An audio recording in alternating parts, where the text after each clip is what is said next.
तो WWE superstars की तो होती है भैया मोटी कमाई, लेकिन अपने विंस मैकमैन की डब्ल्यूडब्ल्यूई सैलरी कितनी है। So hello everyone and welcome back to new video. I know काफी सारे लोगों को ऑलरेडी पता होगा कि जो विंस मैकमैन है उन्हें डब्ल्यूडब्ल्यूई का ओनर तो कहते हैं, लेकिन जो मेन रीजन है वो एक प्योर ओनर नहीं, क्योंकि डब्ल्यूडब्ल्यूई के साथ में उनके सबसे ज्यादा शेयर और बाकी कुछ लोग हैं उनके भी कंपनी के अंदर कुछ परसेंटेज है, इसलिए प्योर ओनर हमारे विंस मैकमैन नहीं है, जिसका मतलब ये कि वो भी डब्ल्यूडब्ल्यूई के एम्प्लॉय है। और फाइनली जो विंस मैकमैन की सैलरी है वो आ चुकी है सामने कि भैया सुपरस्टार्स तो नोट छाप रहे, लेकिन विंस मैकमैन हमारे कितने नोट छाप रहे हैं। प्लस निक खान की जो सैलरी है, जो कि सुपरस्टार्स को फायर करता रहता है, उसकी सैलरी भी रिवील हो चुकी है। दोनों का सुन के आप लोग शॉक हो जाओगे कि इनकी सरप्राइज अपीयरेंस हो सकती है रेसलमेनिया 38 में, उसके बारे में डिस्कशन करेंगे। पेज ने भी रिसेंट टाइम में टीज किए वो फीमेल पॉल हेमन बनने के लिए तैयार है, अब वो किसे मैनेज करना चाह रहे हैं वो नाम भी आ चुका है सामने। और रिसेंट टाइम में मुस्ताफा अली ने भी डब्ल्यूडब्ल्यूई से बाहर रह के एक तगड़ा जैक्ड लुक शो किया है। So without wasting any time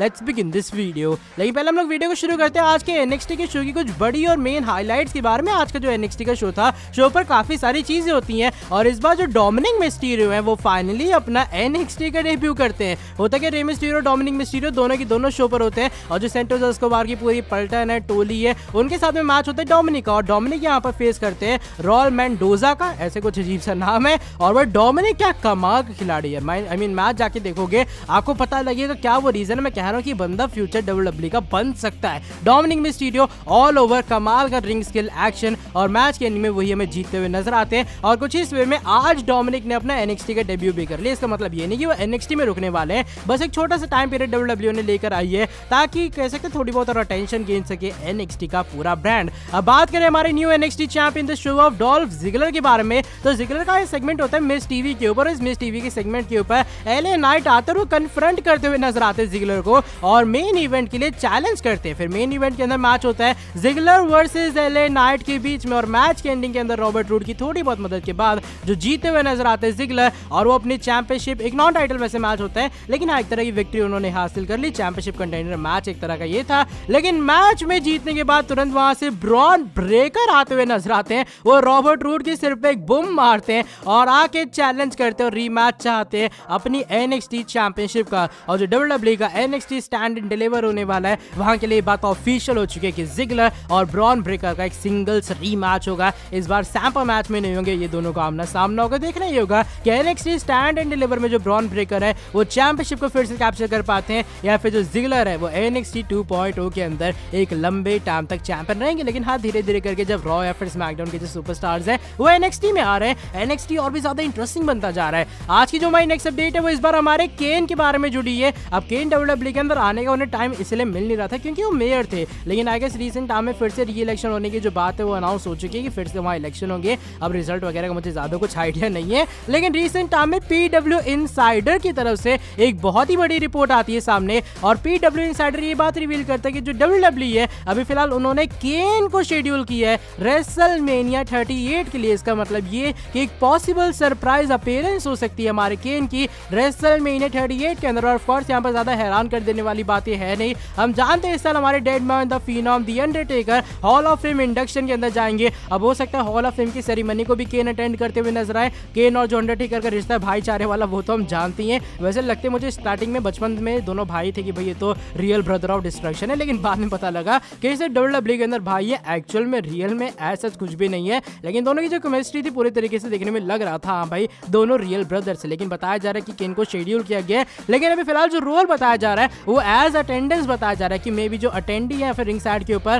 केन हमें बैठते हुए नजर आएंगे। अब ये बात कंफर्म नहीं है वो डब्ल्यूडब्ल्यूई ऑन स्क्रीन रिवील करेगी या फिर नहीं, यानी कि अगर डब्ल्यूडब्ल्यूई स्पेशल मेंशन करेगी हमारे जो केन है वो रिंग साइड के ऊपर बैठे हैं, क्या जो केन है वो बैक स्टेज के ऊपर होंगे, क्या सिर्फ और सिर्फ वो अंडरटेकर की hall of fame induction ceremony के अंदर जब आते हैं ना सभी के सभी जो इस साल के इंडक्टी होंगे रेसलमेनिया के अंदर, सिर्फ उसके लिए वापसी कर रही है, ये बात कंफर्म नहीं है। लेकिन इस पीडब्ल्यू इनसाइडर के अकॉर्डिंग जो केन है एक पॉसिबल उनकी भी सरप्राइज अपीयरेंस हो सकती है इस साल रेसलमेनिया 38 के अंदर। आज की जो हमारी नेक्स्ट अपडेट है वो इस बार जुड़ी है मुस्ताफा अली के बारे में। अब पता नहीं भाई डब्ल्यूडब्ल्यूई को क्या जुनून चढ़ा, क्या जोश चढ़ा कि अभी तक जो मुस्ताफा अली हैं उन्हें वापस नहीं लाया गया। मुस्ताफा अली ने ओपन वे में रिलीज मांगा, उनका रिलीज भी नहीं डब्ल्यूडब्ल्यूई ने दिया। प्लस जो मुस्ताफा अली है वो डब्ल्यूडब्ल्यूई के अंदर वापस भी नहीं आ रहे क्योंकि डब्ल्यूडब्ल्यूई के पास में उनके लिए रिटर्निंग प्लान्स वगैरह भी नहीं है। लेकिन रिसेंट टाइम में जो मुस्ताफा अली है एक तगड़ा जैक्ड लुक शो करते हुए नजर आते हैं अपना। और जो फोटो वो आप लोग देख पा रहे होगे यहाँ बॉडी शॉटी देख रहे हो मुस्तफा अली की, और जो कैप्शन लिखते हैं अपने इंस्टाग्राम अकाउंट के ऊपर लिखते हैं बैग सिक्योर्ड। आपको पीठ के ऊपर उनका बैग देखने के लिए मिल रहा होगा।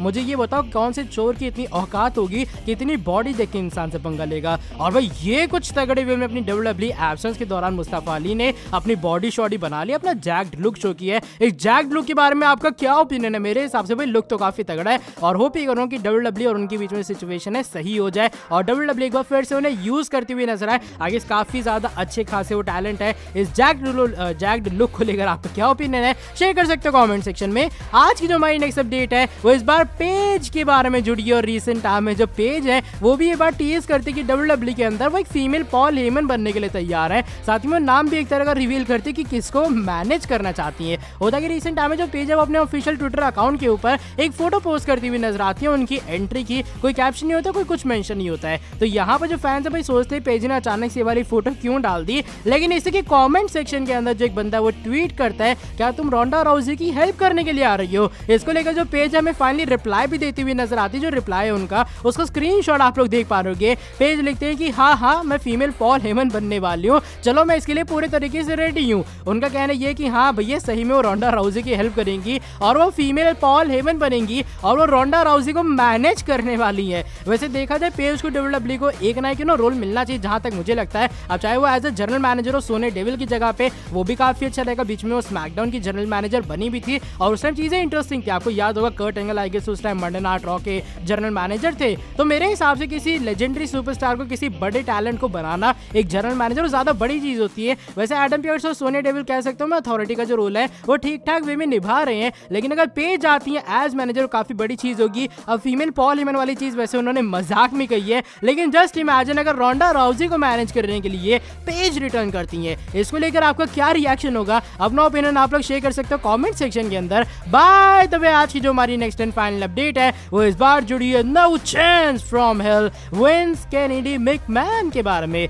अब WWE सुपरस्टार्स नोटे छापते पैसे पे पैसा छापते हैं, लेकिन बड़ा सवाल है भैया विंस मैकमैन की सैलरी WWE में कितनी है? और निक खान जो कि लोगों को फायर करता रहता है उससे इतना मजा क्यों आता है? उसकी सैलरी एक्चुअल में WWE के अंदर कितनी है? अब जिन लोगों को नहीं पता कि जो चेयरमैन है हमारे विंस मैकमैन WWE के, वो प्योर ओनर नहीं है। Pure owner in the sense पूरी जो कंपनी है वो उनके अंडर नहीं है, लेकिन फिर भी जो विंस मैकमैन है वो ओनर इसलिए कहलाए जाते हैं क्योंकि उनके पास कंपनी के सबसे ज्यादा शेयर है और जो वोटिंग पावर होती है ना वो सबसे ज्यादा विंस मैकमैन के पास है। और ये रीजन है हम लोग ऑनलाइन या फिर कहीं पे भी विंस मैकमैन को ही एज ओनर बताते हैं किसी कंपनी का, क्योंकि मान लो भाई कोई घर है, अगर उसमें मेरा ज्यादा परसेंटेज है ऑफ कोर्स मैं ही तो ओनर कहलाऊंगा उस घर का, चाहे बाकियों का एक आधा रूम हो, लेकिन मेरा तो पूरा घर है ना। चलो बाय द वे ये बातें अलग है, लेकिन रिसेंट टाइम में जो सैलरी वो रिवील होती हुई नजर आती है विंस मैकमैन की, जस्ट उनके काफी लोग हैरान हो जाएंगे। बताया जा रहा है कि पहले जो हमारे विंस मैकमैन की सैलरी थी ना साल 2021 के अंदर वो थी $1.4 मिलियन, जो कि WWE सुपरस्टार की भी होती है। और भाई हाईएस्ट पेड के अंदर 1.4 और $2 मिलियन